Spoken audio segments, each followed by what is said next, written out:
The top 5 heavy weapons in Fallout 76. Buckle up.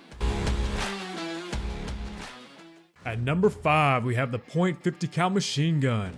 The .50 cal machine gun is a belt-fed automatic heavy weapon chambered for .50 caliber rounds. To be able to use this weapon, the player character must be at least level 25. This weapon is fun, has decently high DPS, and will take out pretty much all enemies that come into close proximity to it, meaning you, the Vault Dweller.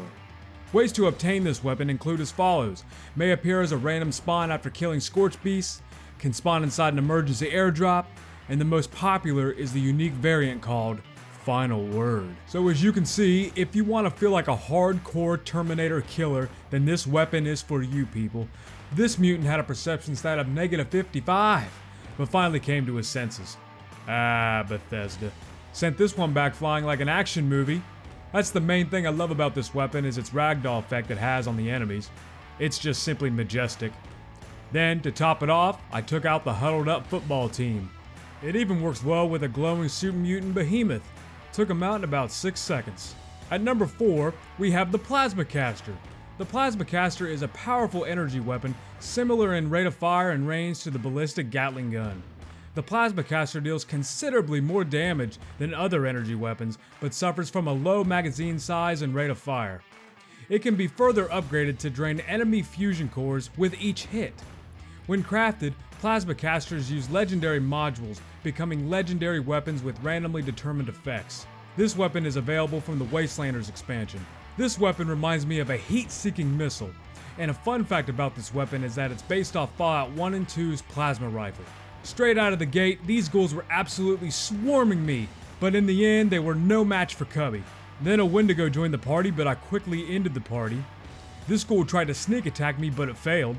This one tried to get me to play pool, but I've retired from pool, so I had to decline with a friendly kill. I faked this ghoul out twice. Sign me up for the Super Bowl, coach. The Plasma Caster can also take down a Deathclaw in 3 shots.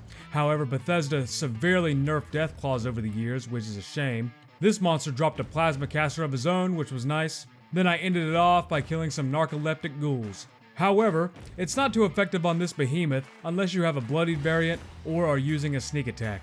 Number 3 goes to the gauss minigun.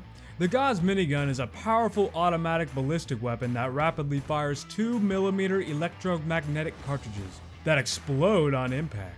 Compared to the .50 cal machine gun, the gauss minigun has increased damage, accuracy, and nearly twice the magazine size. It can be further upgraded to deal energy damage, increase ammo capacity, and greatly increase fire rate. When crafted, gauss miniguns use legendary modules, becoming legendary weapons with randomly determined effects. As with other Wastelander weapons, only accessible with gold bullion, gauss miniguns cannot be traded, dropped, or sold to vendors. This weapon is like a laser light show and really brightens up your day. Out of all the heavy weapons, this one is probably my favorite. I'd say if you have a power trip fantasy, then give this weapon a spin. So much mayhem can be had with this. Also, it doesn't seem to take down behemoths too well, so you'll have to try to get a good roll on this bad boy. Number 2 is the infamous Gatling Plasma. The Gatling Plasma is a heavy energy weapon and is affected by perks in those 2 categories. It fires very rapidly with relatively poor accuracy. Rather than individual bullets or cells, it uses plasma cores. Generally found in higher levels of the map, they can also be crafted. Reload is slow and the gun must spin up before it starts firing. Various methods to obtain this weapon include purchasing from the Modus Armory terminal in the White Springs Bunker Armory, can be found in government airdrops at higher levels, can be found in Picklock level 2 safes in the Maya region of the map, and can also be crafted if you have the plan. As far as DPS goes, this gun is top notch. This gun annihilates enemies with ease. I killed some deer, it's hunting season. I'm fishing for ghouls at this point. I lure them all into a conga line and wipe them out one by one. And I would have killed this behemoth in under 5 seconds if I didn't have to reload. And number 1, it's the Flamer. This spicy boy is a short-range heavy weapon that, as the name suggests, flames enemies into a crisp. Locations to find this weapon include Quarry X3 on the platform behind the yellow pump.